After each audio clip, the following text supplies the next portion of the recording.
to another Beans, Bags, and Handicrafts company tutorial. Today I did a tutorial on this bag. I am so impressed with her. She is the Swoon vintage expandable tote. She is a medium-sized bag. She has a magnetic snap closure here. Inside there is one zipper pocket. One thing that's cool about her, let me just get the snap done, is if you ever need extra room, you just open up these sides and they pop out. So you have an expandable tote. How lovely is she? I am in love with her. This was a wonderful pattern to do. I only did one modification, and it's nothing wrong with the pattern. It's what's wrong with me. I just for how the bag, when you turn it, I prefer to turn it through the bottom of the bag. So I did do a modification in this tutorial for that, just to accommodate how I like to turn my bags. So, and that was really the only change that I did. So yeah, it's great. Oh, that's a lie. I also, rather than using fleece for the interfacing, I use Biani Soft and Stable just to make it more of a stiffer bag. So for interfacing, I use Peltex for on the bottom and in the flap. I used Fashion Fuse from Cleaner Supply. It's an equivalent to SF101 and Woven Fuse or Woven Fuse 2. Those will all do as well. And then of course my foam from Biani Soft and Stable foam. My machine is a Titan 1541S industrial machine. This bag would have been no problem to do on my Juki 2010Q. It's great for domestic machines. Swoon patterns are amazing. So all my hardware is from Emmeline Bags. I do not remember where I got this fabric. I bought it years ago and I finally got to use it, which is great. And my vinyl is from Fabricville. It's a marine vinyl. I don't know what else I need to tell you about all these. Anyways, I really hope you enjoy this tutorial. If you have any questions, please feel free to leave them down in the comments for me. I will answer them as soon as I see them. This tutorial was for Grace. She had requested that I do this bag as she is just about to start it. So Grace, I hope that this helps you along, and I hope it helps everybody else along with this pattern. This was my first time doing this pattern. I had no problems with it at all. I will be making more in the future, and I will be adding this to my catalog of bags that I make custom for my clients. So I think I'm keeping this one for myself. Anyways, without further ado, I'll let you get into the tutorial. I hope you enjoy it. If you do, please like. And if you haven't already, please subscribe. And thank you again, everybody, for your support. And I hope you love the tutorial. Have a great day. Bye.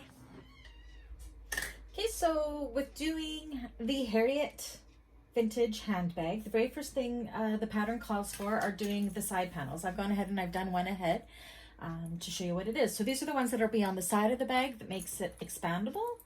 So you can zip it up and it's going to give the bag shape. And then of course unzip it and it makes the bag have more room. So I'm not using pre-made zippers. I'm using zipper by the yard. So, and I'm using a number 5 zipper. So what I did was I cut 9 inches and I measured down on the top. If you can see my chalk lines there, and yeah, I think you can see that, 2 inches down. And what we're going to do is, like on this one, we want to veer it off the side. So I'm going to take the tape, and at that line, I'm going to fold it down onto itself. I think that's at a 45-degree angle, like that. And then kind of just tack it in place with the sewing machine. Oops.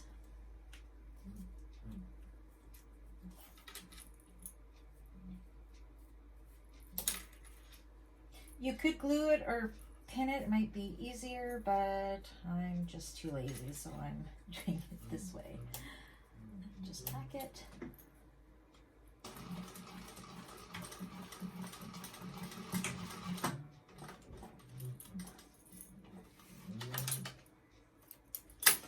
And then on the other side, you want them to be pretty even, you put them together or zip it up partially and then kind of bend this one right where that one bends.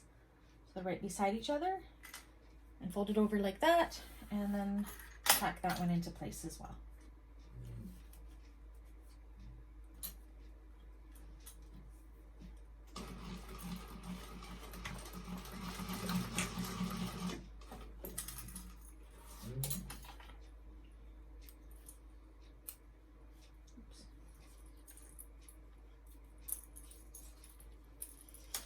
Trim all your threads. So then you end up with something that looks like that. And then, I have my piece out here. You're going to take your side panel piece and you're going to put this down here, matching up the bottoms. Put a clip there. And you're going to sew across the bottom at a 5/8 of an inch seam allowance. And do a little bit, if you're using zipper by the yard like me, do a little bit of a back stitch just to make a zipper stop. So like, and just go back and forth a couple times and across.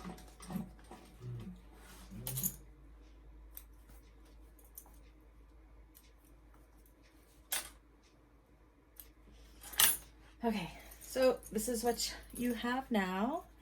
So what we're going to do is we're going to open the zipper up all the way down, and then we're going to take the raw edge of the zipper and match it all the way up the side panel here with clips. You could use tape or whatever if you wanted to tape it down. I'm good with clips, so I'm just going to use the clips.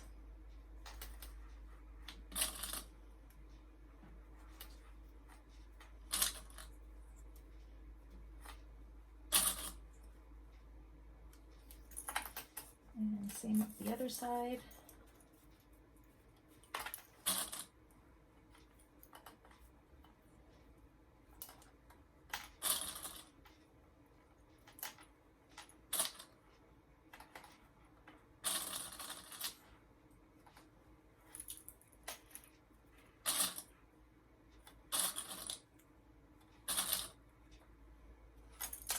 And then we're going to tack the zipper onto the side panel with an 1/8 of an inch seam allowance on each side.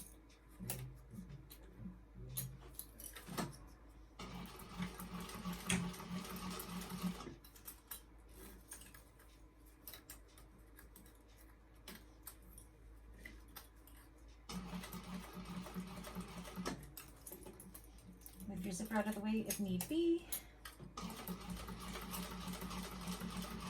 And just follow the curve all the way up.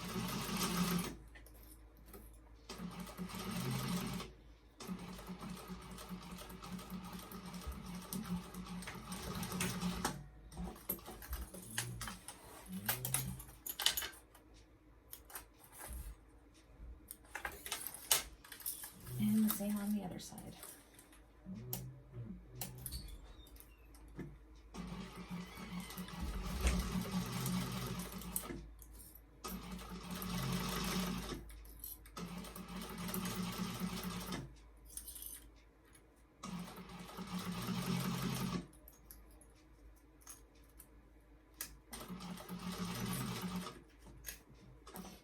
You have to just make sure you put your needle down.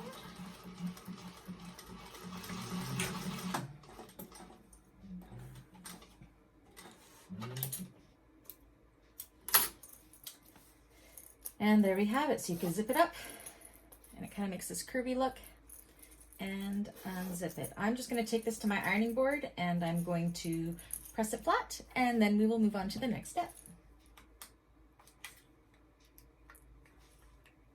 All right, so we're continuing working with the side panel. I went ahead and did one of them, and I am so glad I didn't do it on camera because I ended up having to unpick it and tear it all out. So I will tell you the mistake that I made, and then hopefully you won't make the same mistake. So this, what we're working on, is the side panel. This is the part we did in the previous section.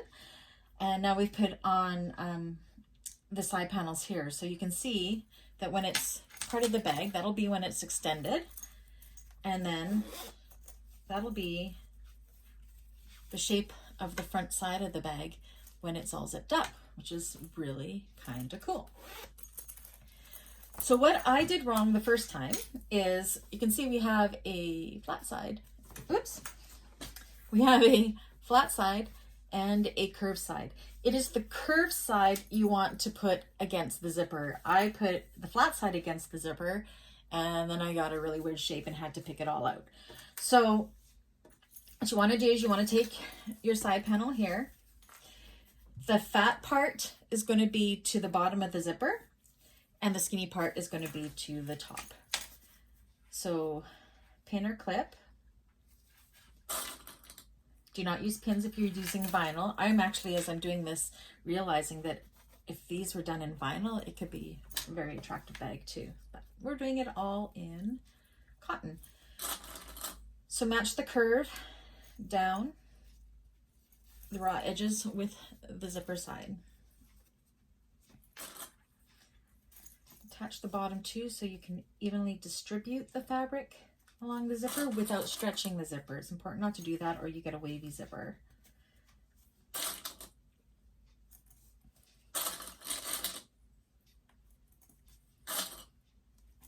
So that is what we have. So you can see it's got this kind of curve going on here. So make sure it is the curved side that you're putting onto the zipper. And then you're going to sew that with a 1/4 inch seam allowance. I'm just going to go this way. Now where you get to where the zipper is overhanging right here, I like to just do a back stitch just to anchor that zipper in even more. So just follow that curve around, came to the zipper, do a little back stitch just to give a little more anchor, and work all the way down. Depending on your machine, my walking foot is pretty small, but you may need to use a zipper foot on your machine for this. Also depending what size zipper you're using. I'm using the number 5 handbag zipper, so it's not too bad. Needle down to move your zipper pull out of the way if you need to. And continue all the way down.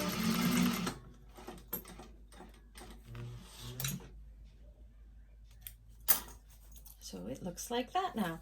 So now we can trim the excess hanging zipper off. So just like that. And then what we're going to do is we want to top stitch along the zipper here. So you're going to make sure that your seam is pushed away from the zipper and the middle panel. You want it to be pushing this way towards this side panel here. And then use your preferred top stitch length, holding that out of the way.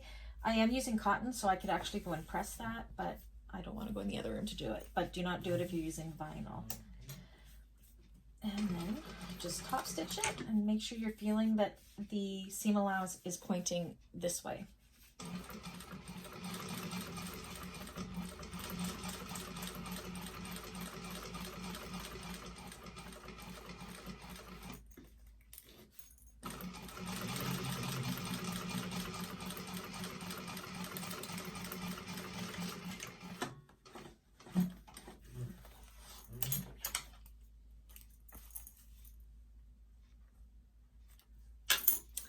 And then that's what that looks like. And then go ahead and do that with the other side. So make sure this curved side is what's being attached to the zipper.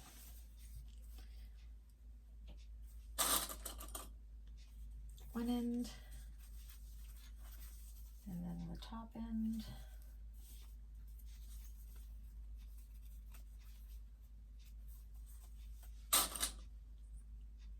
Then evenly distribute that all the way down.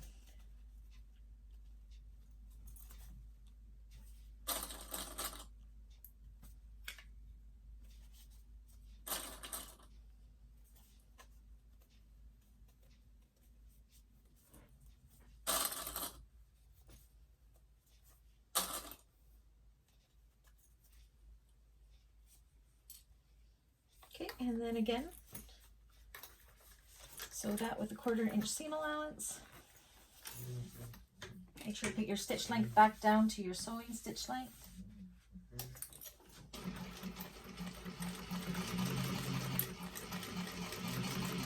Needle down if you got to move your zipper pull out of the way.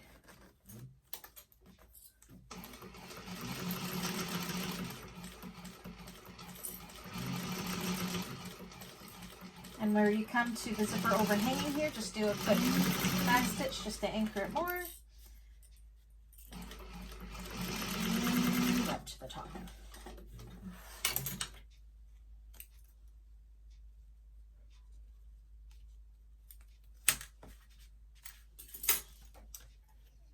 Trim the zipper away. Open her up, and she's lovely. And then again, top stitch, making sure that the seam allowance is going towards this side panel here.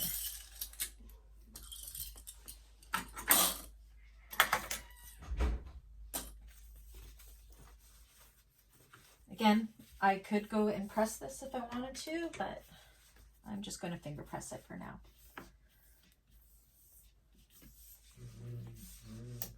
And top stitch.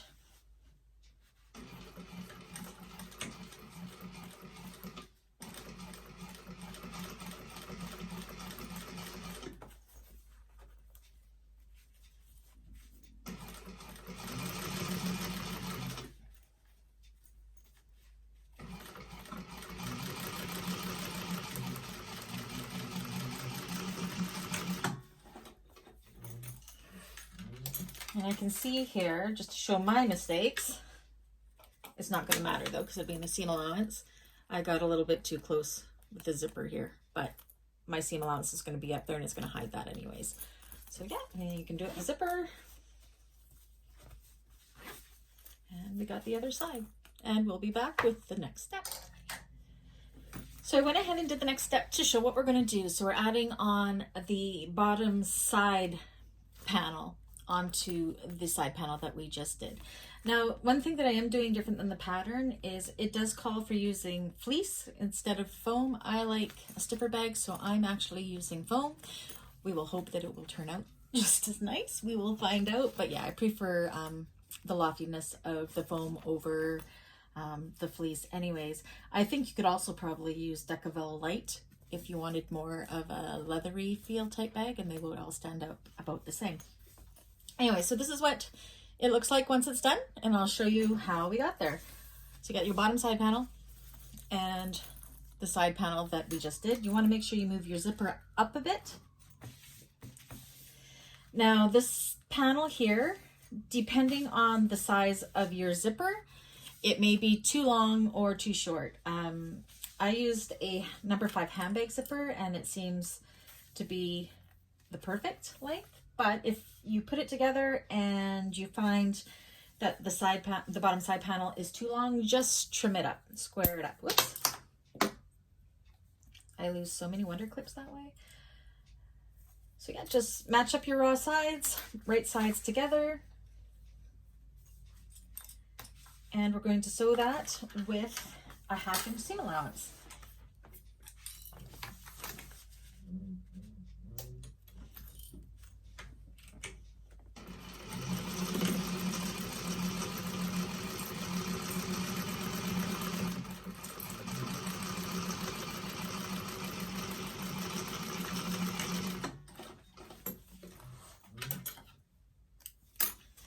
Well, just like that. So if you aren't using zippers by the yard like I am, and you would have a little metal stop right above there, you want to make sure that you're not sewing through the metal stop. You either have to go above it or below it. So because this is a 1/2 inch, and the metal stop, if you're using a zipper that was already done, you would have put it up at a 5/8 mark, so it would be showing right there. So just make sure you don't go over it with your needle, because that could just be bad news for all. You don't want to do that. Ask me how I know. You will break a needle. So now you want to make sure you put the seam to the bottom of the bottom side panel, and we're going to top stitch along there. So adjust your stitch length to your preferred top stitch length, and you're going to top stitch with 1/8 of an inch seam allowance. Now what I like to do is when I get to the zipper here, I just do a little bit of a back stitch there just to anchor that and give it a little bit more of a stop, just because I am using zipper by the yard.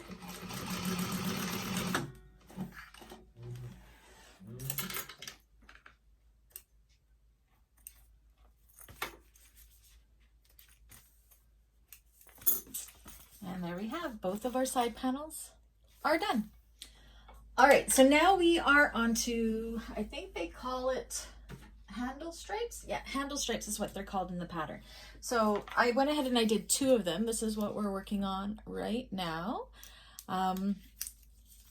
So as in all my videos, whenever I do handles or whatever, I take advantage of double-sided tape. If you are using a cotton or a cloth that you can iron, you can definitely use that. I am using vinyl, so I can't iron it. So I like to use the tape. If your machine can't handle the tape, definitely you can just clip it with Wonder Tips. So what I've done is I've taken my, I think this is a 2-inch strip, and I've put a dotted line down the middle. And you're going to fold along the long edges. You're going to fold them up and into the center and stick them to the tape like this.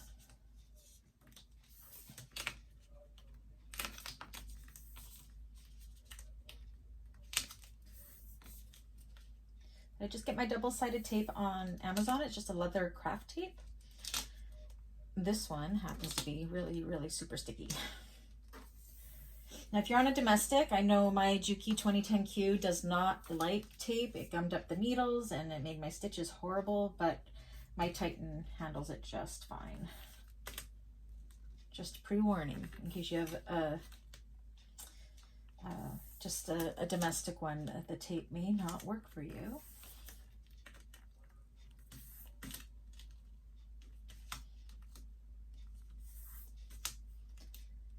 Another thing that I'm doing different than the pattern is at this point it says to connect your rectangular ring, but I'm actually going to go and do my 1/8 of an inch seam allowance down each side because I want my sides to be nice and even. That's also achieved when you are attaching these handle stripes to the front and back panels, but I'm just going to go right on over top of that stitching again. So I'm going to go ahead and do that and do a top stitch down each side at 1/8 of an inch seam allowance.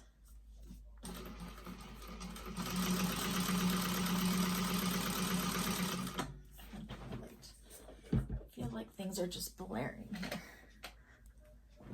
That's a little better.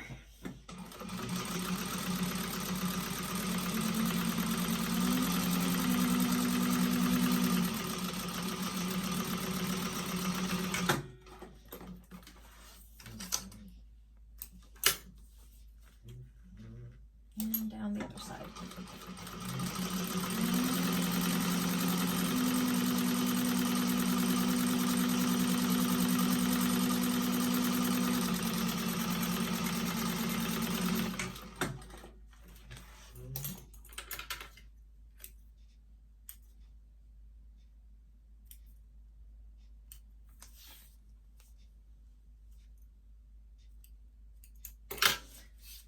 And then what you're going to do, because we had 2 long strips like this, and then you're going to fold them in half, match up the short ends. Fold it in half, and you're just going to cut that in half to make 2. Like that. So you got the one side, it's got the raw edge there, but that's okay because we're not going to see that as that's going to be against the panels. Okay, and then what the next step is, so we want to put our rectangular rings on. So on the wrong side, so the side where you can see where we have butted the ends together, we're going to do a 1-inch mark on both.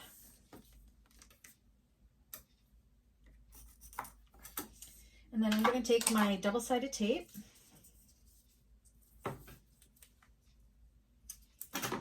and from the bottom to not quite where that line is, so like that, I'm going to put tape on.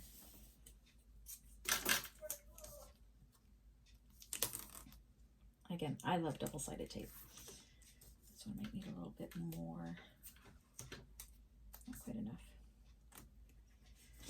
Okay. So we're not going to pull the tape right, oops. We're not going to pull the tape right off yet. You're just going to take just a little bit down. Like about that much only. Take your middle ring and at that 1-inch mark, put your middle ring on there, and then fold this down and stick it to the tape like that. And then I just like to put a little clip to hold it securely there for the time being. So we have it like that.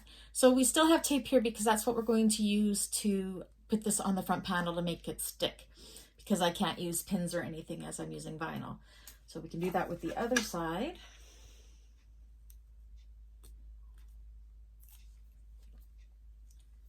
Put your rectangular ring on at that 1-inch mark, bend it over, fold it over.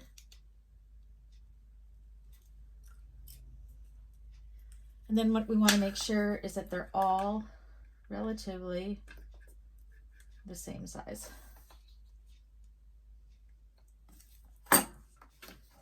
And they are.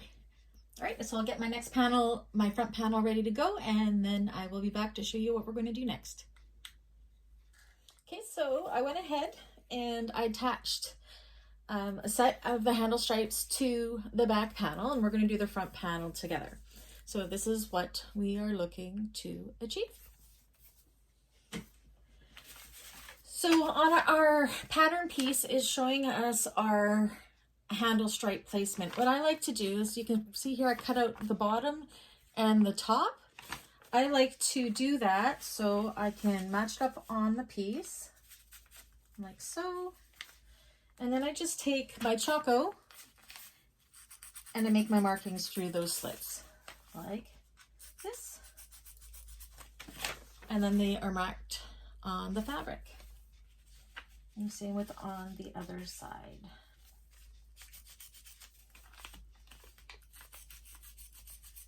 And that just gives us a guide to where we want to put our straps. So we're going to take our first strap, we're going to take the clip off, and we're going to take off the tape backing. And where the bottom part is here, you're going to stick that there, and the top should go right where the top line was. So these, you can see they're on a little bit of an angle. And then, I mean, this is where you don't have to do the top stitching like I did already. You could do that in this step. I'm just going to go right over top of that line again, and then across and back down to solidify, or to attach that to the front panel.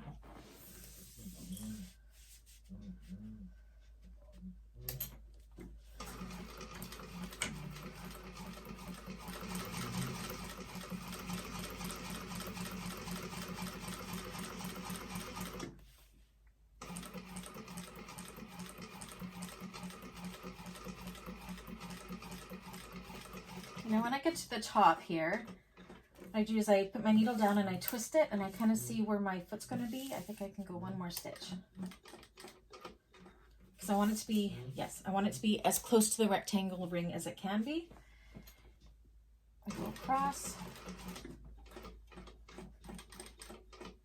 Okay, and then, because I have a walking foot, it does eat up my vinyl and my hardware. So I just take a piece of scrap vinyl, needles down, and I put it underneath, put in between the hardware and the walking foot, just to protect it a little bit, and then continue down.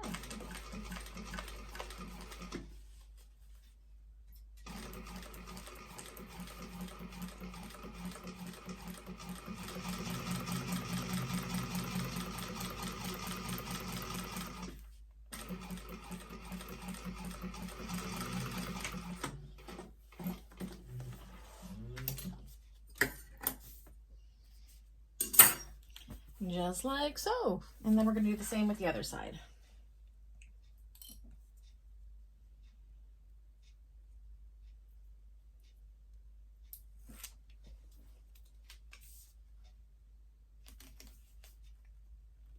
Match it up to your chalk markings and stick it on like so.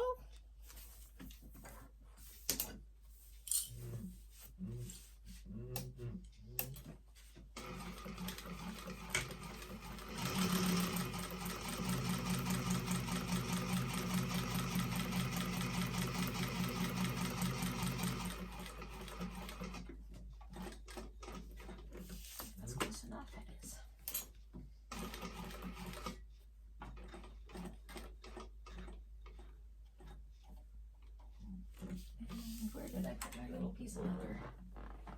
Did I lose it?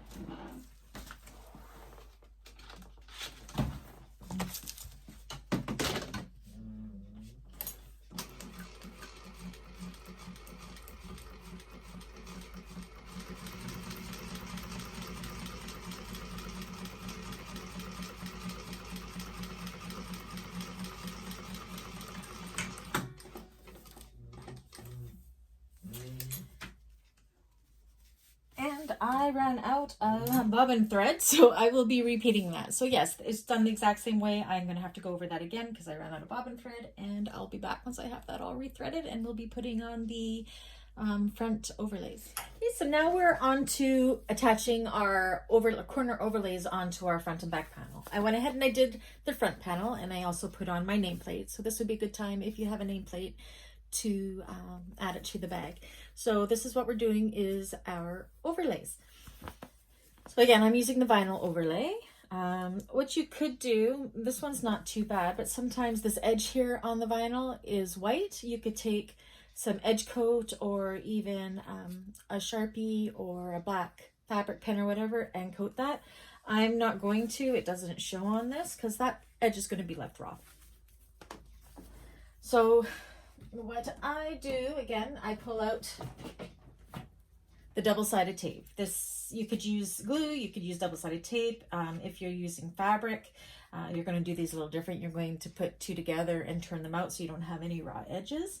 But the double-sided tape works really well for holding it down. And if you're using a domestic, you could use the double-sided tape, no problem. Just make sure you're going to keep the tape outside of where you will be doing your top stitch. Oops.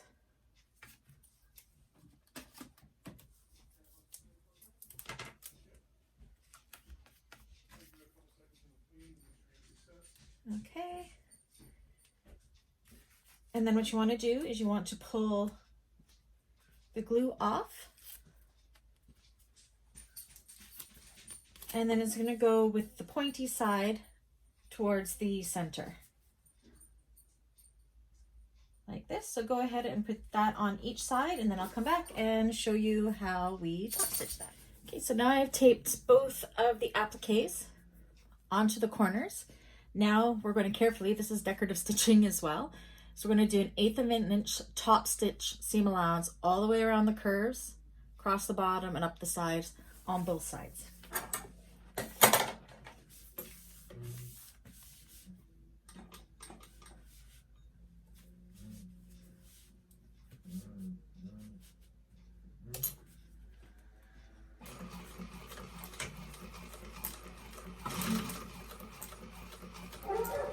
Now remember, when you go around your corners, to have your needle down before you turn.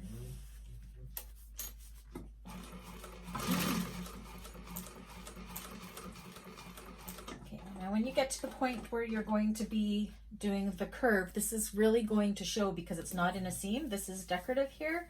So you want to take it nice and slow, adjust as you need to get that curve really, really nice and curvy, following it around. If you need to adjust, put your needle down and adjust accordingly.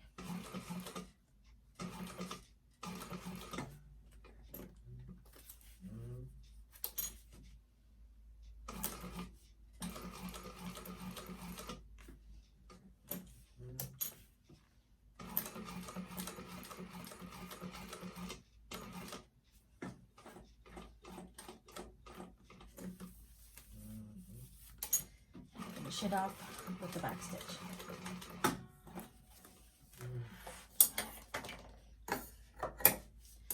Just like that. And we'll go ahead and do the other side.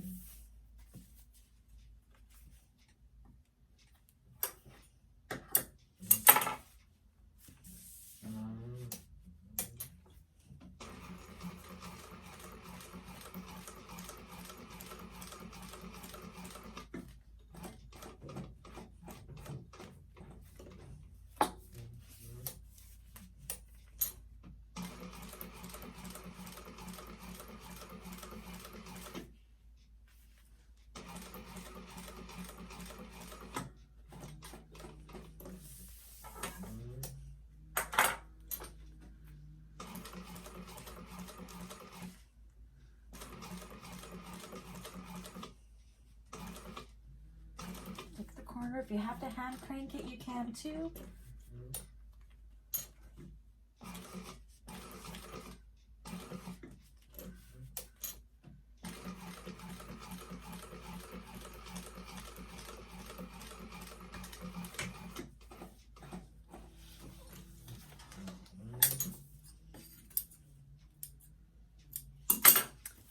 And that's what we have there. So what I'm going to do off camera is actually, this is not necessary, but I like the look of rivets, so I'm actually going to add a rivet there, and again on the other panel. So I'm going to go ahead and add in those decorative features, and then I'll be back for the next step. All right, so we're back, and I've put on my rivets. We have our front panel done. We have the back panel done. Now it's time to add the female magnetic snap. And you know it's a female because it's got a little divot rather than the little bump. So what we're going to do again is use our main panel pattern piece. It has an area where the snap is supposed to go. So you're going to lay it down on your panel. And I just take a erasable marker. This is just a friction marker. I don't mind using this on the outside of the fabric because we're not going to see it. It's going to be behind the magnetic snap. Sometimes they disappear with heat, but sometimes they leave a little white line. So you want to make sure it's going to be somewhere not visible. So right in the center where that snap is on here, you're going to make that little center there. So you know where that is.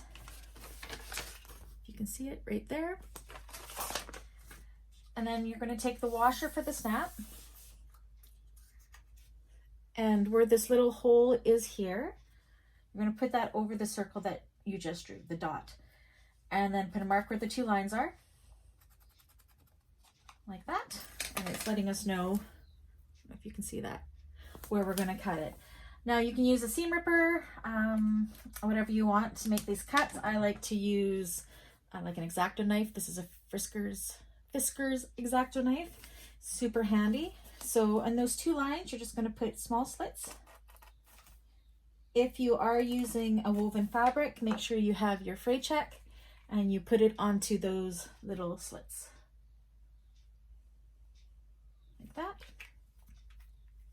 that. Take your magnetic snap and put it through like that. You'll also need a small piece of Peltex to stabilize the back of that snap.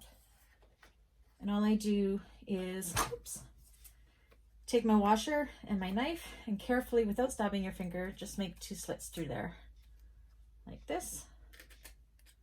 To slip over top of those, like that, and put your washer on, and then open up those prongs. And it can sometimes be easier said than done. I'm gonna have to take my mallet to that to put those flat, and then we will come back and show the next step. So that's what it's gonna look like. Okay, so we got that first female magnetic snap done. Now we're going to attach the male snap to the flap. So again, on the pattern piece, you have where the snap's going to be. So you just line it up, take your marker, and mark it. Again, I'm doing this in vinyl. So mark where it's going to be, take your washer. One thing I also did was I cut a piece of Peltex to put on the other side of this just to make it a little stiffer and to give it a little more stability. So install your snap. We don't need our little square Peltex because we have Peltex here already.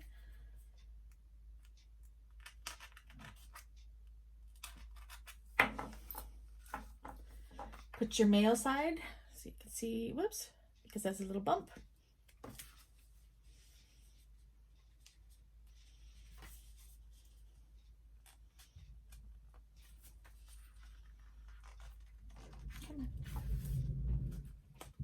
Through, put your washer on.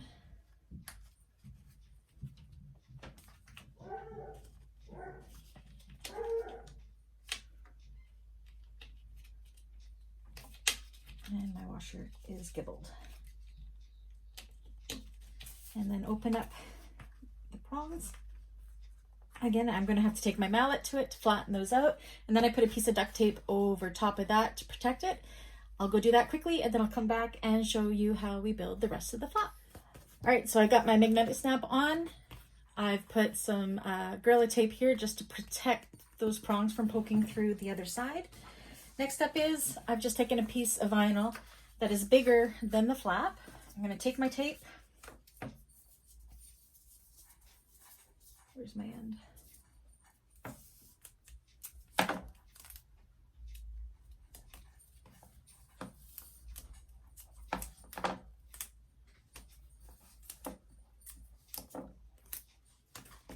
And we're going to tape this wrong sides together with that big piece of vinyl that we cut.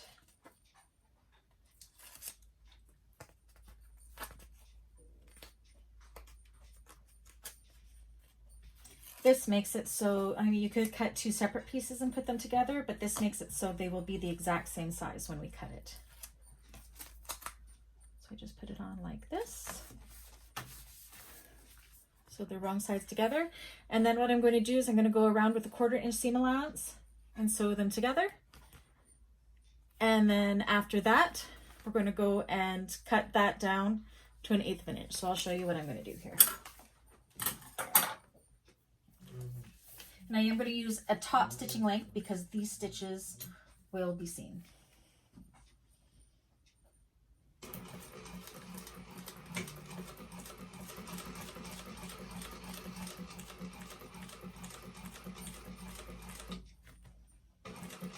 Then if you need to, take your corners slowly, needle down if you need to adjust.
And then you're going to go around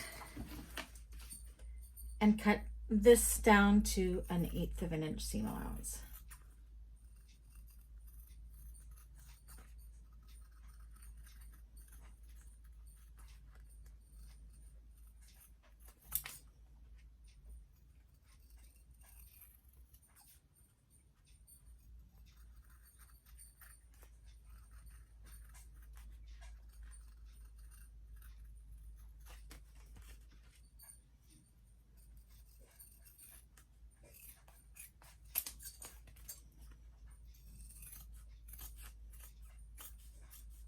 There you go. We have it exactly the same size. Okay, I have a correction here. I should have read it more carefully.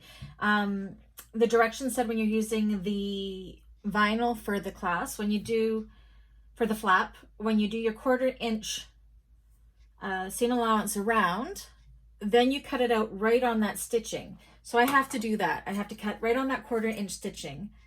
And then what we're going to do is do 1/8 of an inch top stitch around it, because the flap was just going to be way too big. So I'm cutting right on that stitching that we used to put them together.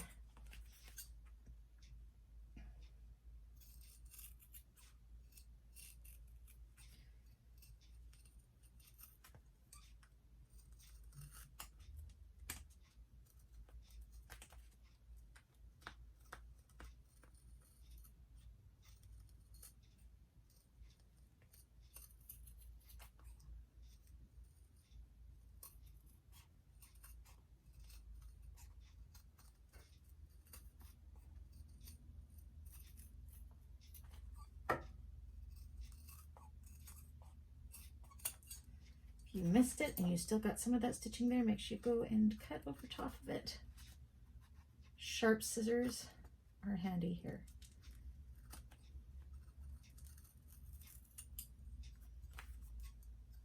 And more right there.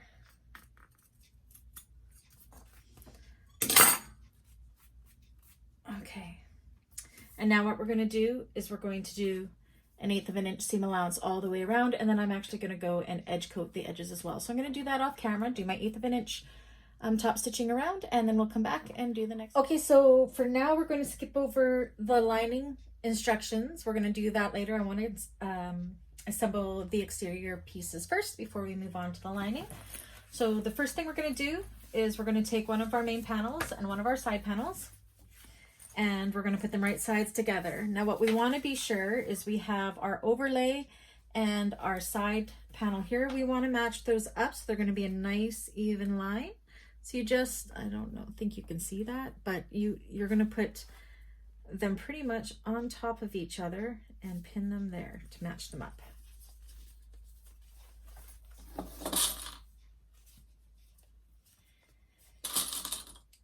And hope, if they're a little bit off, it's not the end of the world. Pin the top, and then distribute that fabric evenly between.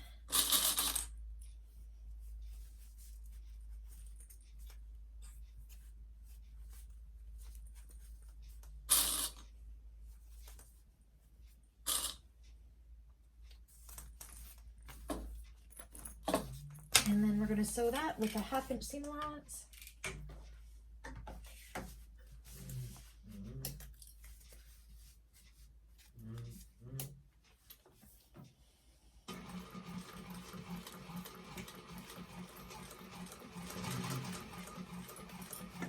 Again, make sure that those two vinyl sections, the overlays, match up there on the side bottom panel and the overlay on the front panel.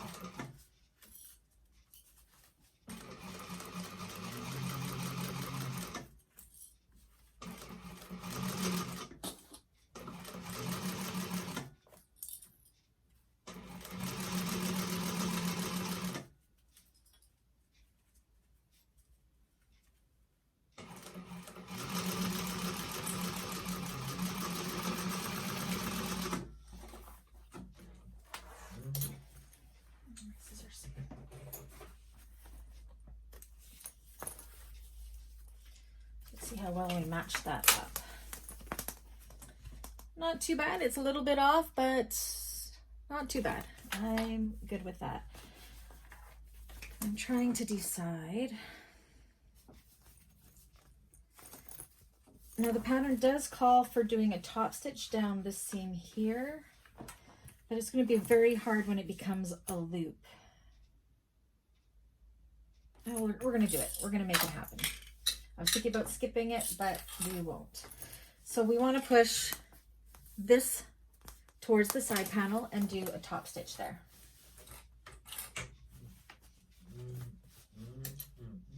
Of an 1/8 of an inch seam allowance. I think that's where it says to do it. Yep.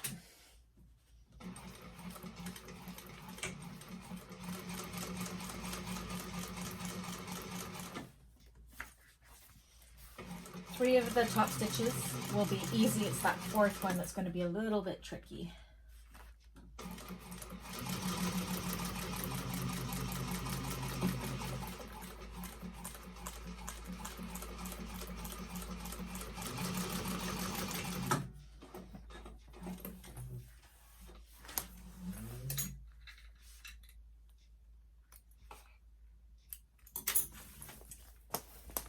There we go, so that's one. Let's do the other side. Again, matching up the overlay and the side bottom panel there, so they're pretty darn close and even.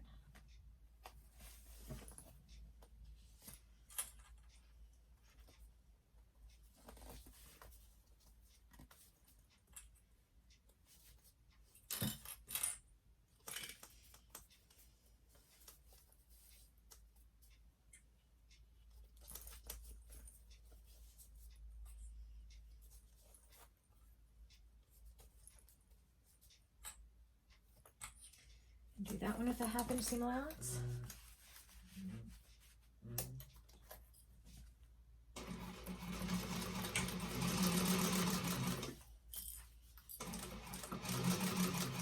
So I'm going to continue doing this for all 3 of the sides, or all of them. Get them into a loop, and then I'll come back and show you how we are going to top stitch that.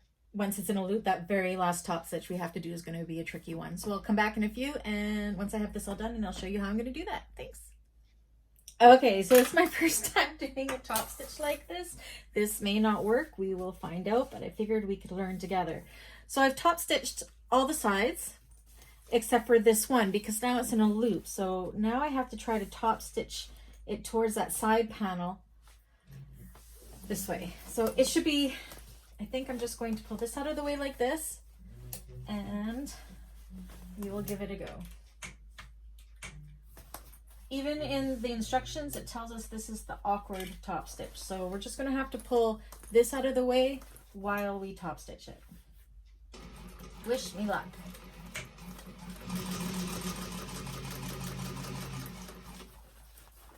And roll it out of the way like this. Make sure that seam is going towards the side panel. Let's get some straight thread here.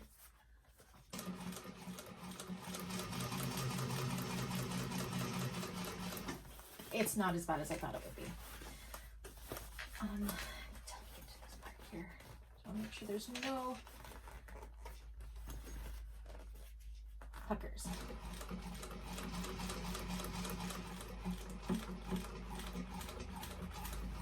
Okay, it's not as hard as I thought it would be. Everybody will be fine doing this.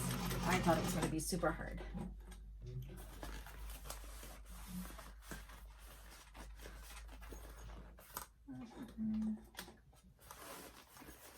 Careful your needle doesn't snag anything as you're pulling it back out. And you know what? I think I just ran out of bobbin, but we are okay. Whew, that's like winning the bobbin lottery. We ran out of bobbin right at the end of that top stitch. Look at that. It's empty. Oh my gosh, I would have been so upset. But we are good. So we turn it back around. Let's check it out.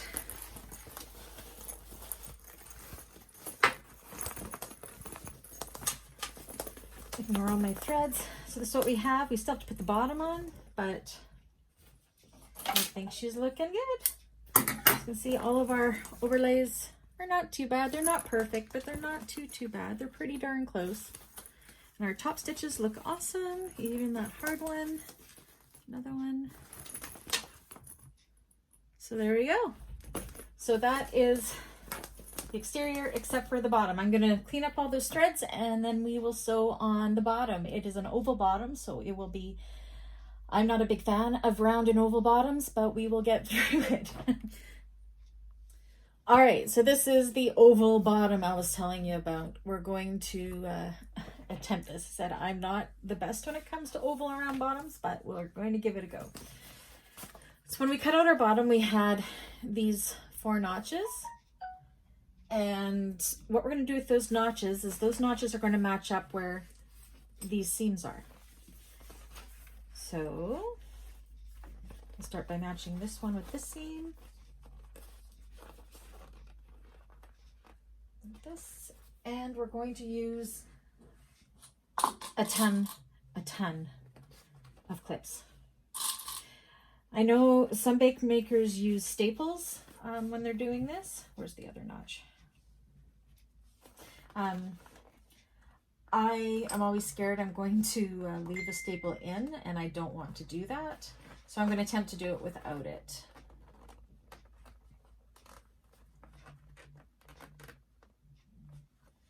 I mean, you could put purse feet on it right away if you wanted to. I'm not going to put purse feet on this one. Okay. So I've got that side done, so I'm going to evenly distribute the fabric all the way down there. Then we'll move to the other side.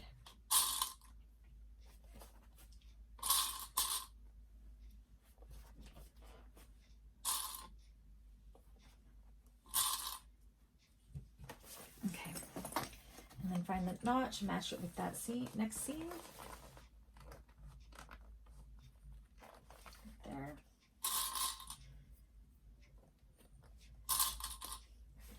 there and match this notch with the seam.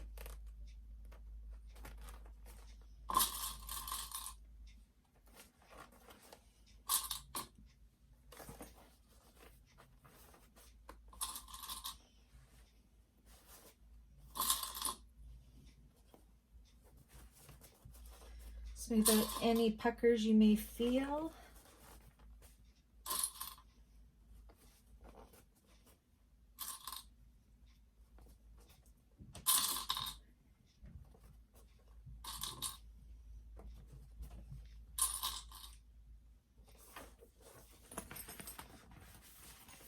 And then work your way around that curve.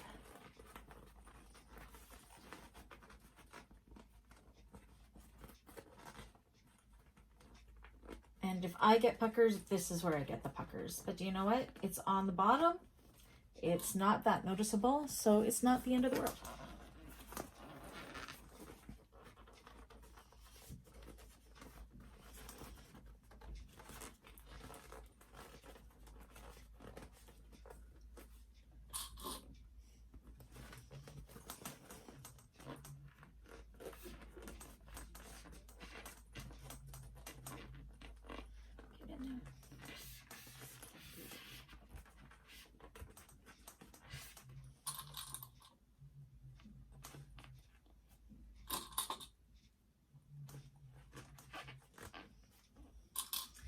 Okay, I have run out of clips. I'm going to finish clipping this. I'm going to reload my bobbin, and then we're going to attempt to sew on this bottom.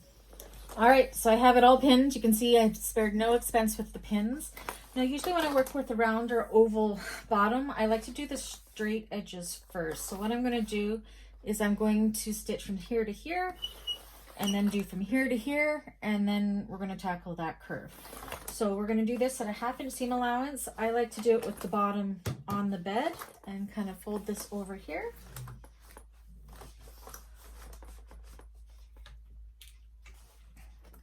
So I will start right at that seam.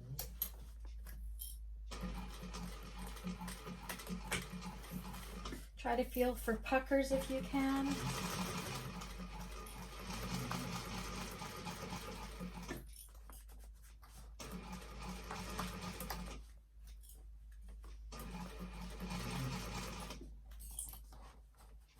Push everything flat. Pucker there.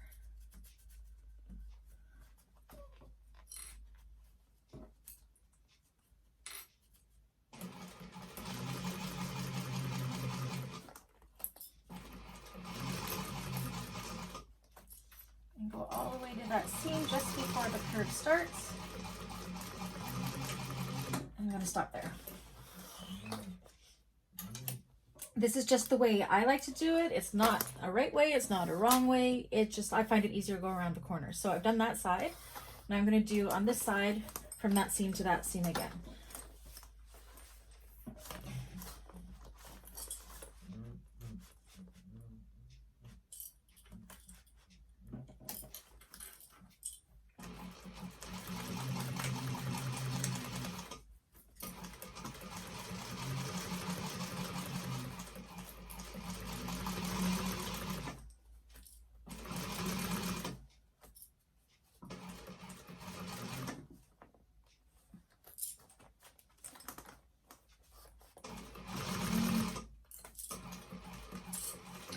Now for this side, because we got both sides done, I am going to continue around that curve. And the reason I do this is then I usually find when I go around a curve on the straight edges where I end up having a slip, and I'm hopeful that this will cause it not to.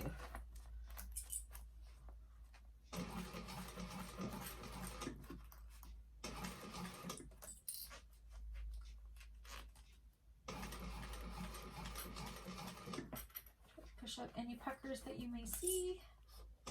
Take it nice and slow.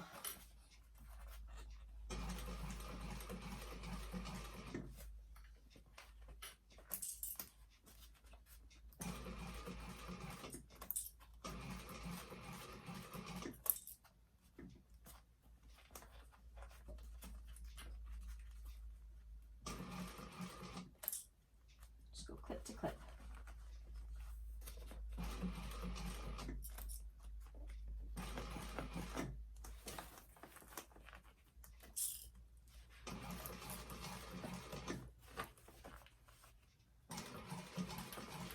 make sure it meets up with your stitch line from that last straight and back stitch. Clean it up.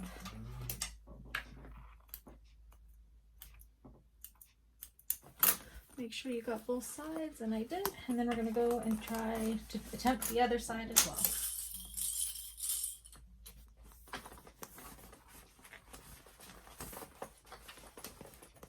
Push it nice and see how I can push it flat like that. That's what you want to do. Push it flat.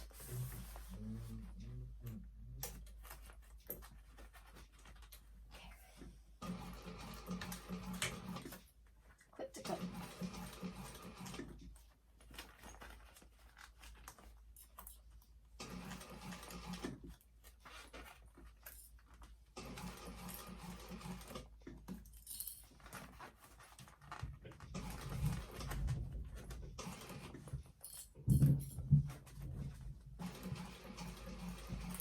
I swear this is probably the hardest part of this whole bag, is this rounded part of this bottom.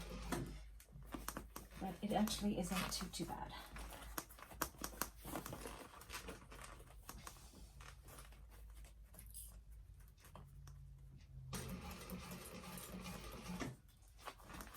We will see how successful I am when we turn it out.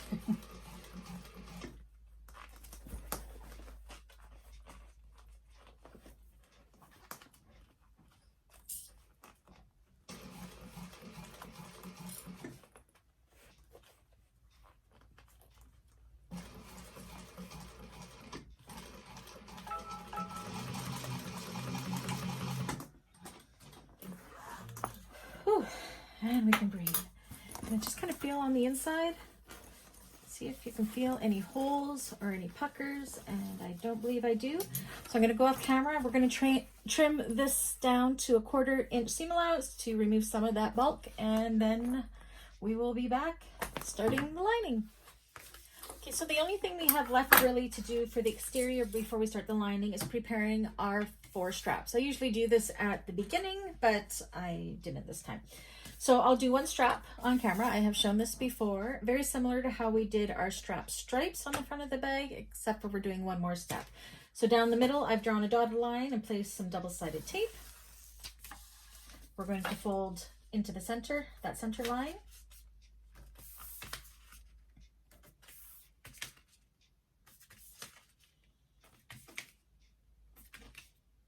Like so. And then the other side, fold into the center line, leaving about a 1/16 of an inch in the middle there, just so it folds in upon itself easier.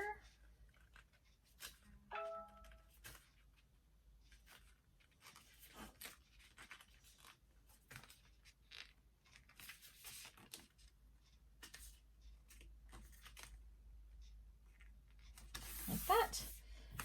Like that, and then you're going to fold it in on itself again, and then I clip it. You could run it through the machine and sew it this way, but again, my machine, I've only had it a couple months, and she goes fast, and I sometimes lose control of her, so I like to make sure my straps are going to be even, so I always use clips.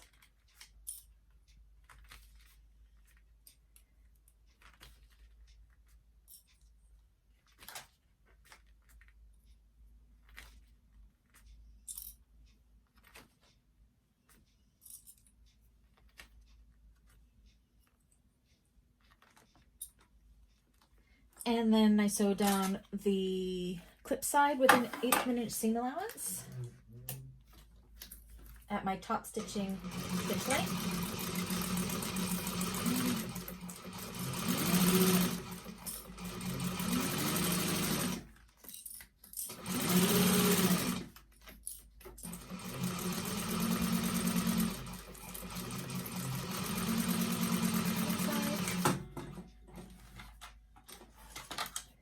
And then again, oops, you should see my floor, how many threads are on it.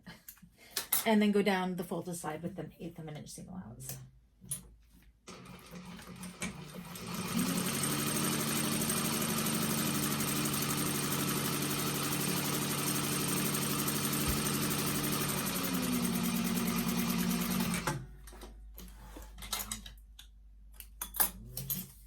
So then it looks something like that. So I'm going to go ahead and do that with the other 3 straps and get them prepared. I also put strap ends from metal-lined bags onto the end of these. I'll show you those at the end when we put the straps on, just to make it fancier. Another thing I'm going to do off camera in preparing the lining is put in the interior pocket panel, or a zipper pocket. I've done that in many other tutorials. You can look through them and fast forward to the lining zipper pocket if you'd like to see that. I do it the same in all of my bags. Okay, so I am almost done the lining zipper pocket, and I realized that I forgot to mention that I'm going to be turning this bag different than what the pattern states. If you've watched any of my other tutorials, you know that I like to turn my bags through the bottom of the lining, and then I sew that up through the interior pocket of the lining. So I always do my interior pocket in 2 pieces. I'm just clipping that on now. I leave the bottom part unsewn, but before I sew, I turn it up about 1/2 inch like this, and I clip it because I'm going to sew right over top of that. And I'll sew this, and then I'll show you why I turn that up. It's just the best tip ever for when it comes to turning a bag. It just makes it easier to do it through the bottom. The pattern calls for leaving a 6-inch spot along the top to turn it, but I'm just not very good at getting a really neat finish from that, so this is how I prefer to do it. I didn't leave myself very much here, but okay. So when we sew the pocket, we're going to take the lining panel and push it out of the way because we only want to sew the pocket. Oops, I'm going to do this side first. So make sure that that is pushed out of the way. Okay, so yeah, this is the part that we just turned up. We're just going to sew over that.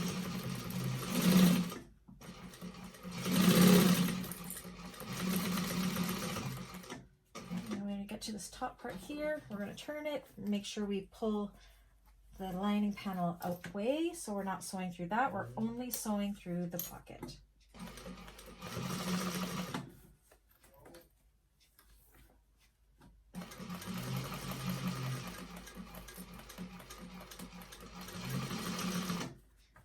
And my bobbin is angry at me for some reason.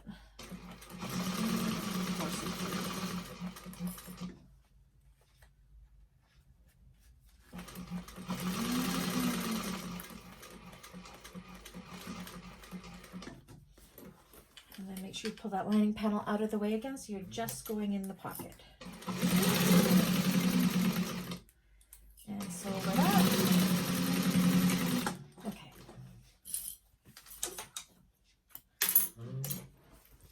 Make sure I didn't sew anything else. Nope. Okay, so this is what I'm saying. So we have that. So now we're going to flip it kind of like this.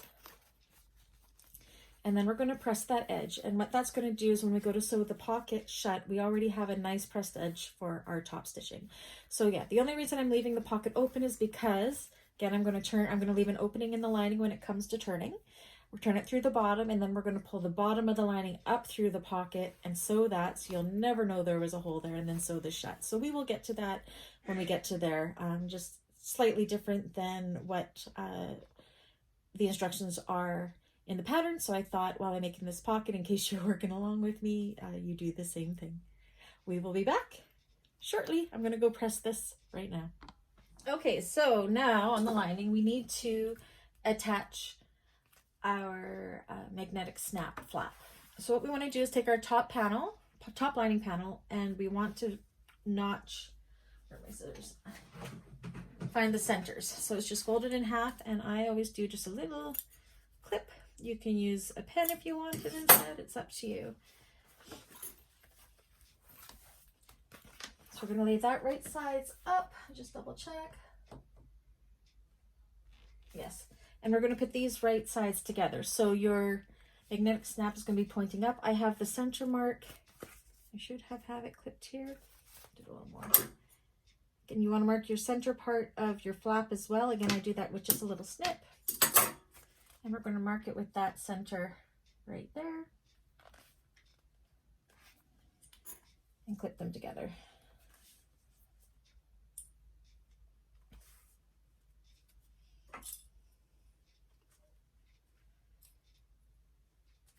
Okay, and to hold that in place, we're going to base that with a quarter, let me double check it, a 1/4 inch seam allowance along there.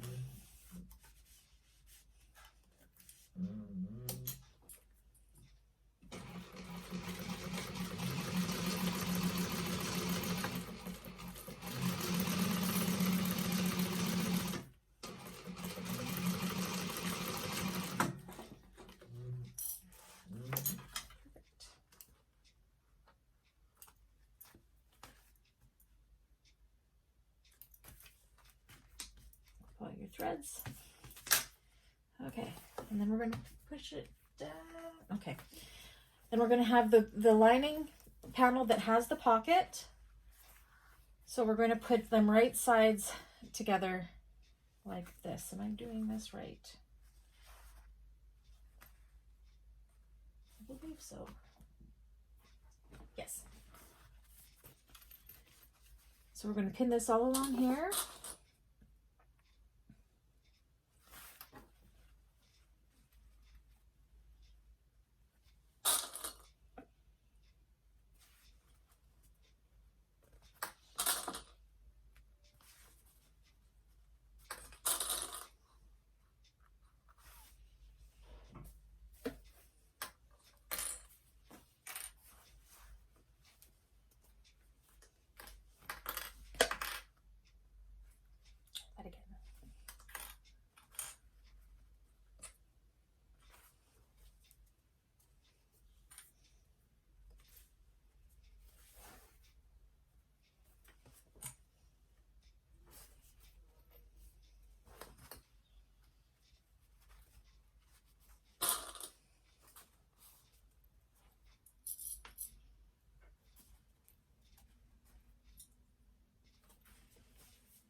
Okay, so that's what we have. So our magnetic snap is actually facing, the snap part is facing the lining here, and this is right sides together.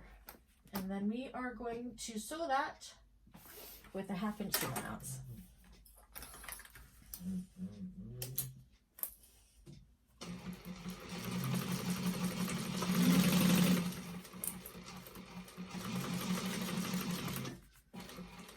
What I'm going to do when I reach this flap, I'm just going to do a little bit of a back stitch just to solidify that a little bit more.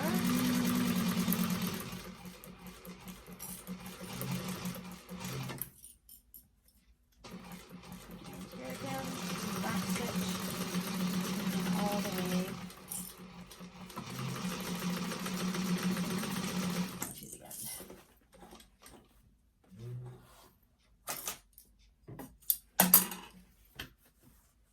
Just like that.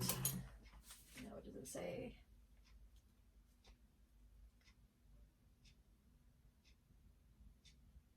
Okay. And then we're going to take that seam allowance and we're going to put it towards the lining main panel and top stitch all along here.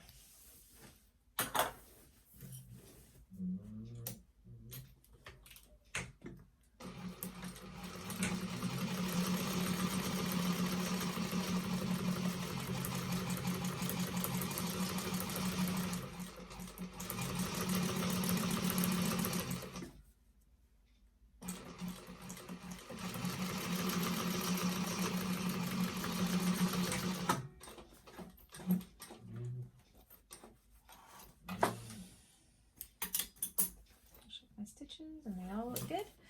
So there we have it. So I'm going to do the same with the other lining panel. The only difference will be it won't have the pocket and it won't have the flap here. So I'm going to go ahead and do that off camera and then we will put it all together. Okay, so we're so close. We have our 2 lining panels here and here. So what we're going to do now is take our 2 lining panels and we're going to put them right sides together. And we're going to match up these seams. Now you can see I'm a little bit shy here. I'm going to catch that in the seam allowance, so that's not a big deal. So where our top lining panels, where the fabric is different, we want to make sure we match up those seams like that, so they will be even when we sew them together. And clip them all. And we're going to sew down each side with a 1/2 inch seam allowance, leaving the top and the bottom open.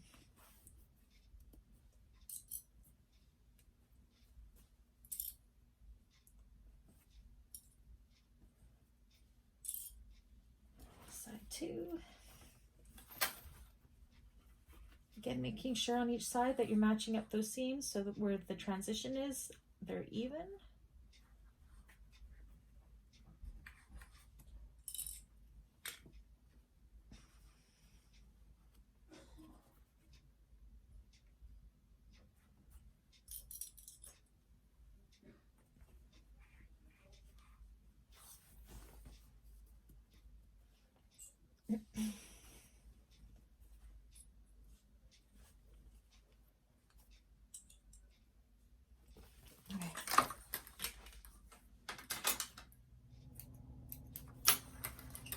So 1/2 inch seam allowance.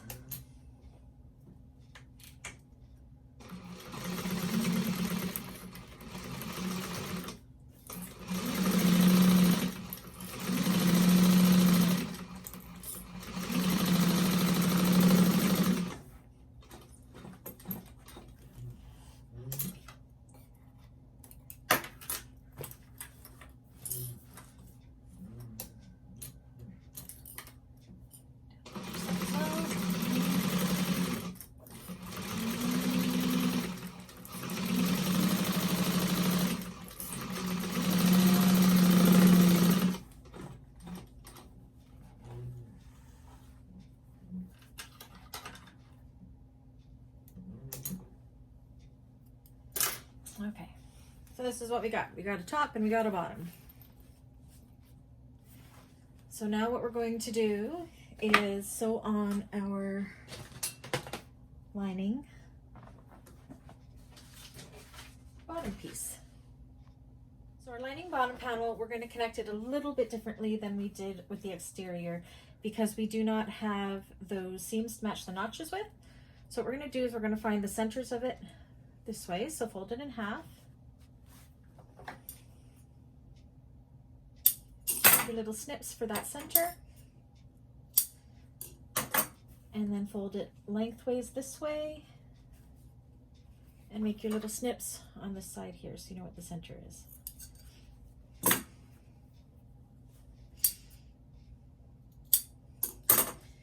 Another thing I'm going to mark while I have this here, this is where we're going to leave part of the bottom open. So I'm going to leave an opening from about there to there, and that's what we're going to pull the bag through. Actually, maybe we'll go from here to here. So I put little arrows there just so I trigger myself to stop. So we're going to, I already have like the fold line and the little clips from before when I marked my centers, so I'm just going to put the center, match it up there. Actually, I want my opening to be on the side that's opposite the zipper pocket. So I'll put that there. And we're going to attach this much like before, except for it's a little bit easier when it's the lining. So the center notch here on the end, we are going to match with the seam here. Like that.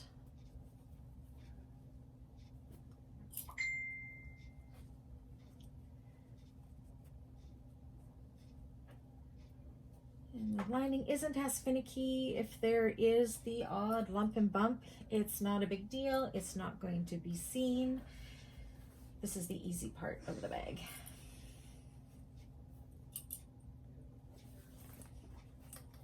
Again, that center mark on the end of the circular part, we're going to match with this seam here.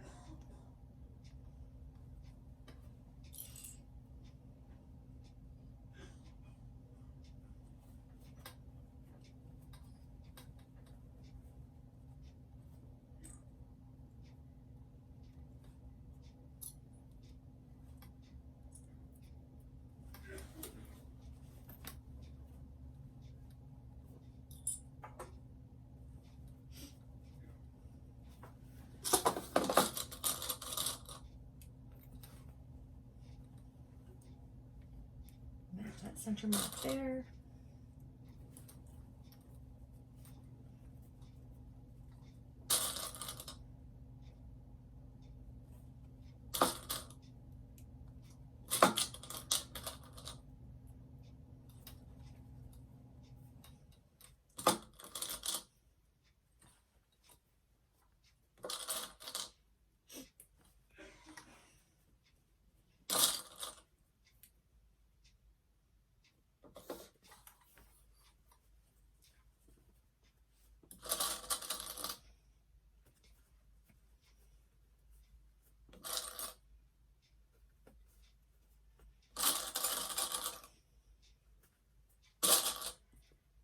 And I still use a ton of clips. All right, just double checking. Okay, so for this one, we're going to do a slightly bigger seam allowance. We're going to do a 5/8 of an inch seam allowance. And we are going to remember, okay, I marked the wrong side. So I like to, again, sew with the, well, maybe I'll do it this way. I'll do it this way this time. Make sure you have your panel out of the way and you're only sewing the bottom. So we are going to start where I have the arrows there, because we're leaving that part open. And what the bigger seam allowance does is just makes it so it's a tighter fit inside the bag. The lining doesn't sag too much.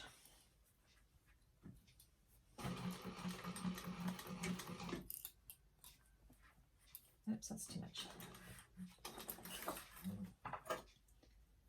Redo. See, I went way too far because I wasn't thinking. So just let me quickly tear that out.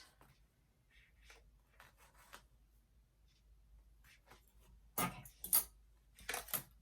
5/8 of an inch. Right about there. And make sure you're only getting that bottom panel. You don't want to, make sure you don't want to get this part in there.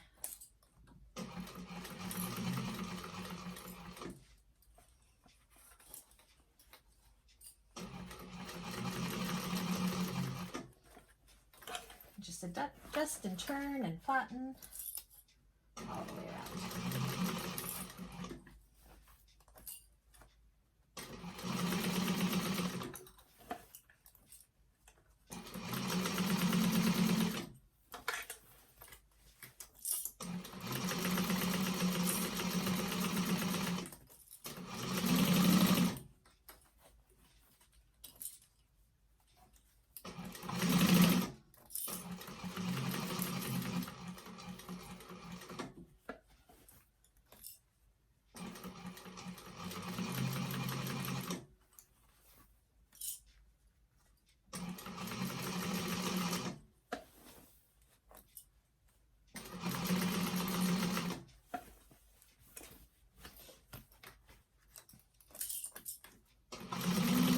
Get to the other arrow, back stitch again.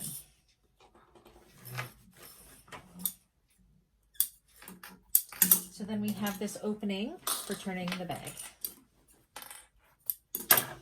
Now what we're going to do is I'm going to go off camera and I'm just going to trim the seam allowance down to 1/4 of an inch for the lining.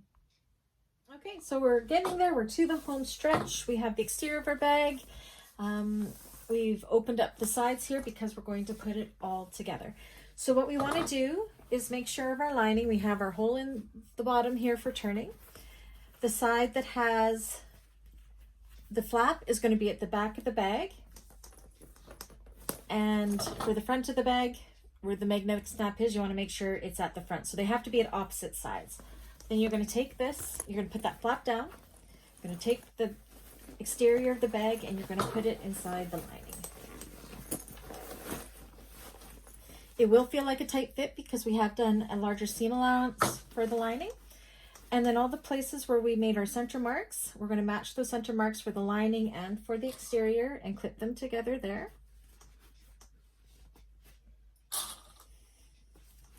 Same with on the side. Our center marks that we had on the side panels, we're going to match up with this seam here on the lining. Clip them together.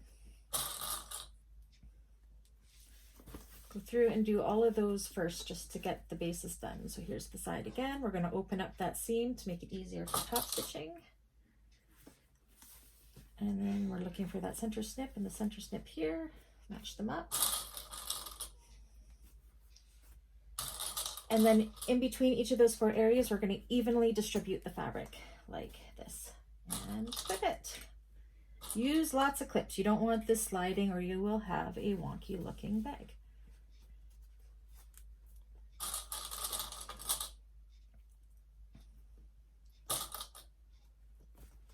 And keep it nice and smooth. You don't want any puckers.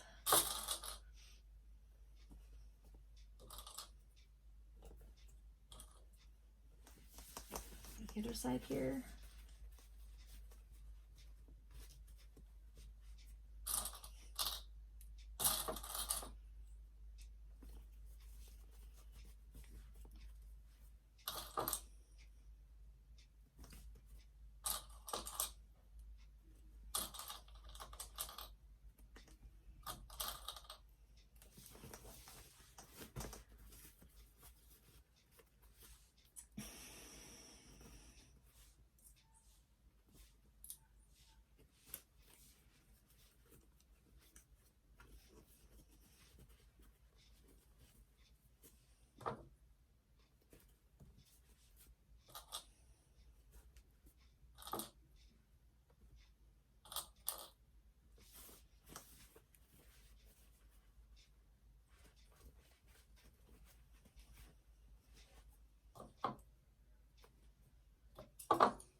My bag's a little bit thicker because I used foam instead of fleece, but I wanted a bag that stood up a little bit more.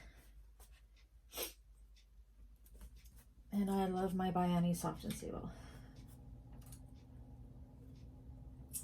Okay, so if you were following the instructions of the actual pattern, this is where you would leave an opening. Rather than leaving the opening in the bottom and in the pocket, you would have left about a 6-inch opening here and turned it through there.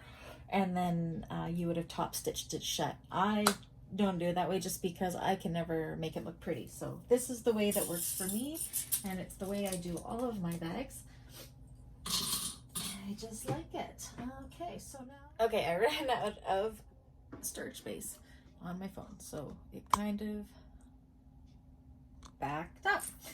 So yes, this is where, I don't remember if I just mentioned, oh no I did, that you'd leave an opening here if you're following the pattern.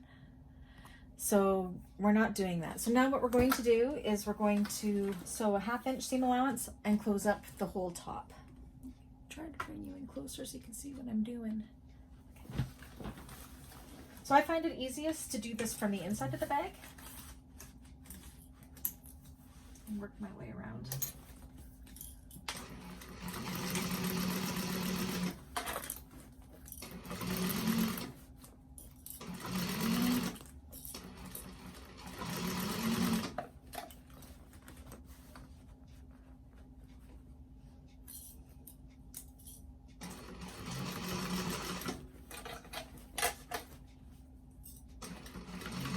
Remember, if you need to adjust, make sure your needle is down before you adjust. And make sure you feel for your rectangular rings to make sure you're not going to be running over them.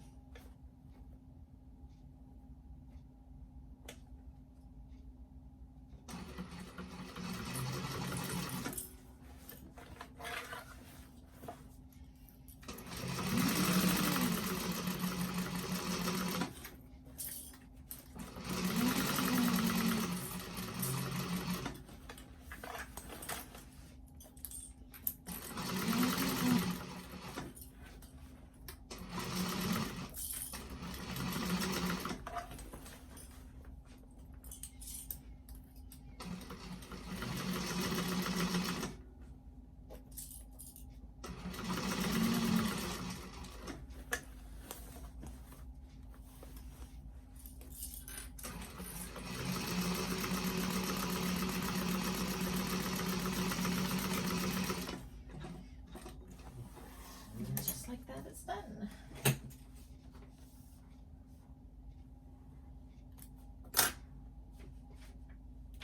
So and then just double check that you've caught everything all the way around on the inside and the outside. And then we're going to trim that seam down to 1/4 of an inch ish.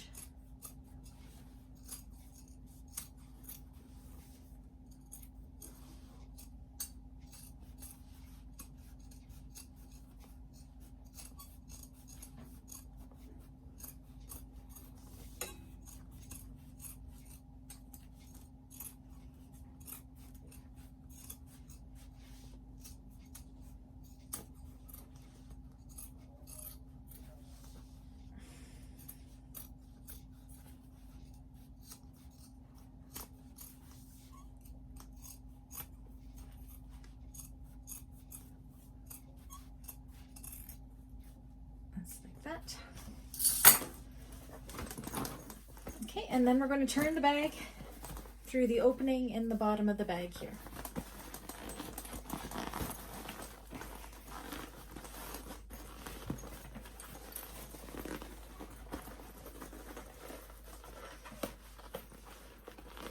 Turning through the bottom of the bag is just so easy. It's a nice big space.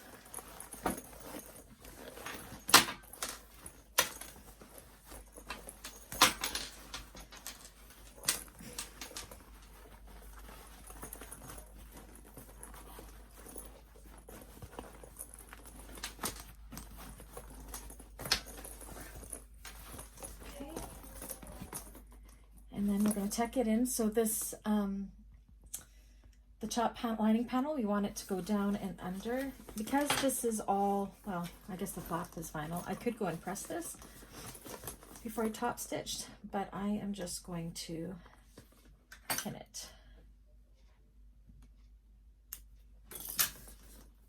I'll just go around and pin it all the way on the outside here. Tuck it all in nice and neat, including the flap, because the flap is going to come up and over.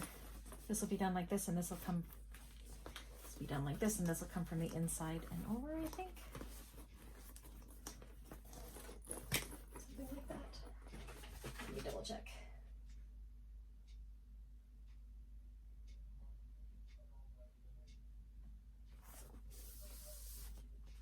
I am wrong. Fold the closure tab upward. Oh, I see.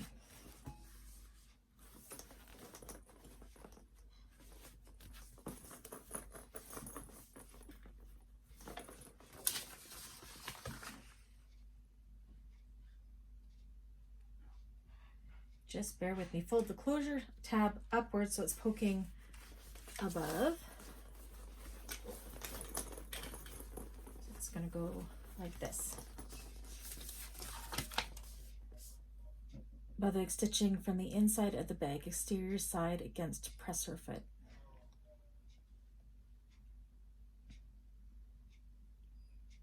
Okay, that's where I was confused. So you can see here, we are going to go and pin all of this around here.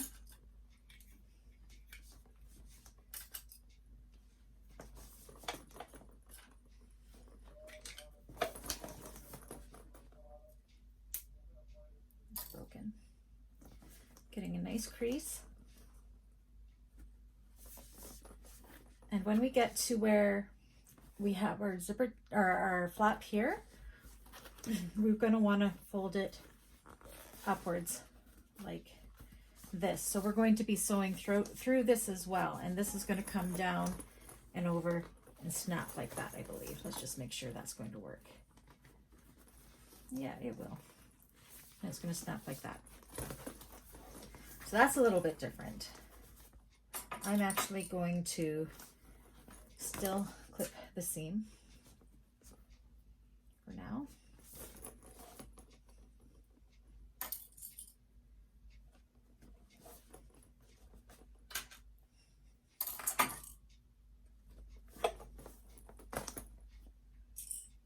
It's my first time making this bag too. It's always fun to do the first time together. And if I make mistakes, it's good so you see them, so you can learn from my mistakes.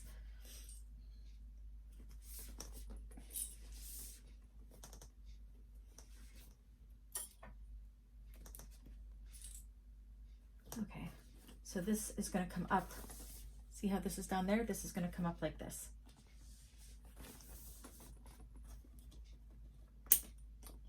Oops. I'm just going to hold that in place like that and like that.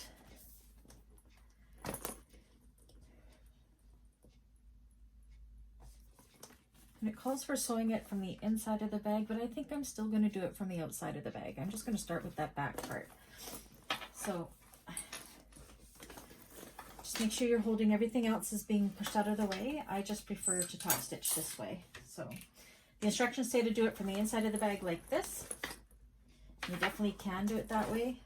I think it's just to make sure this is staying in place, but I am still going to do it this way.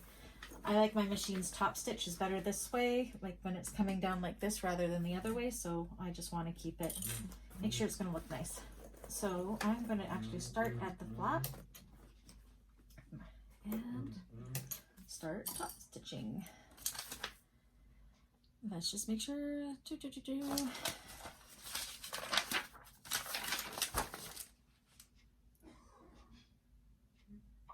It was a way of making sure that you could catch that opening in the top too. It just makes it easier that way. But we didn't leave that opening, so we are just going to go like this.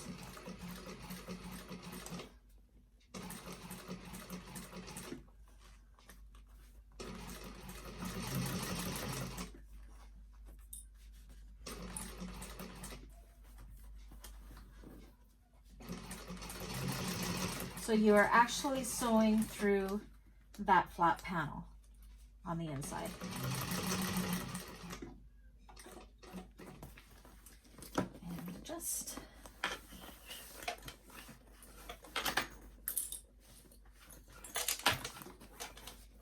make sure your needle's down when you're adjusting so you don't lose any stitches.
Make sure you're tucking everything out of the way so you're not sewing through it. Sorry, didn't mean to stop mid-sentence there. Make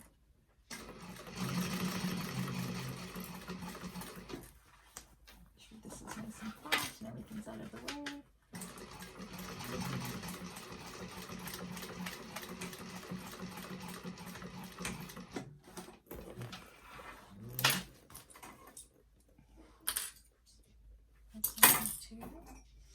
So again, because I use bonded poly nylon thread, it does fray. So I do, when I have a top stitch and the thread isn't stuck in the seam, I like to burn it off.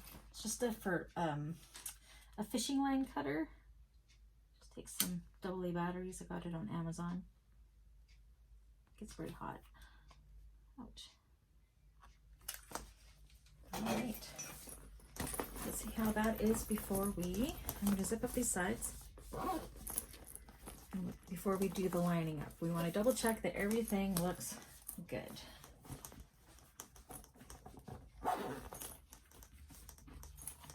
believe it does. And then this flap will come over, fit in there perfectly. that. How lovely is that?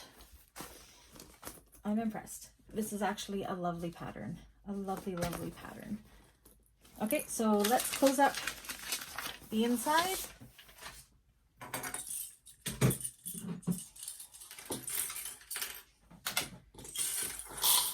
Some of these clips.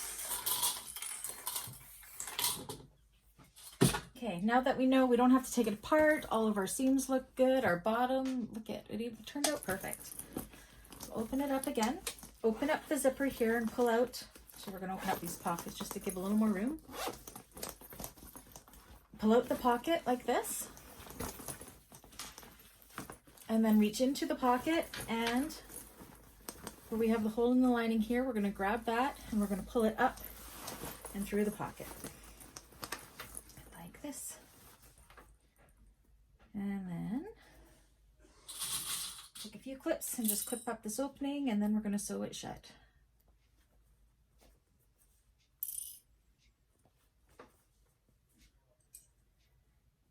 Like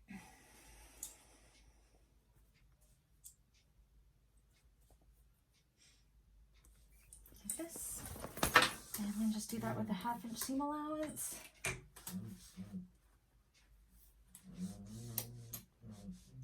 Actually, it was just over a 1/2 inch. So that opening shut. Don't run over your undercuts like I've been doing.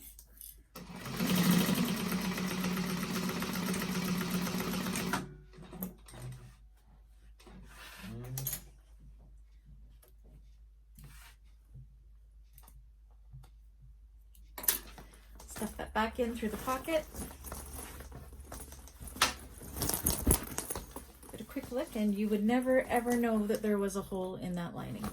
So now we're going to take our pocket, and remember we turned it up there. Look how nice of an edge we have to top stitch there to close up that pocket. Just add a few clips to hold it in place.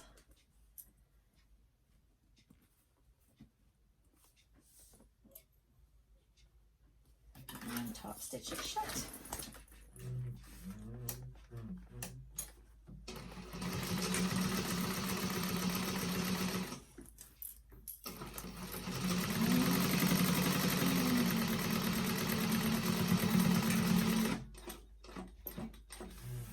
Because these are exposed threads, if you're using the same kind of thread as you'll want to burn it off so it doesn't fray. You can use a lighter as well. I'm just scared I'll catch it on fire. Stuff that pocket back into itself. Zip it up. And there's our lining all done. Zip up the sides.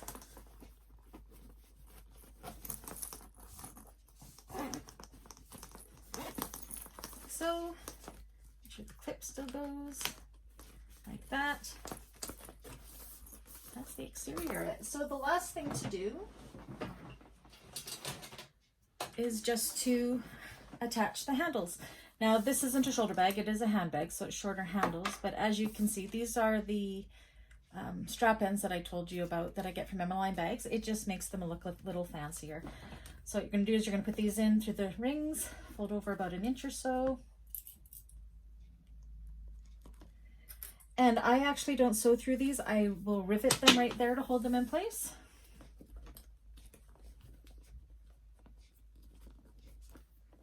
Make sure they're even.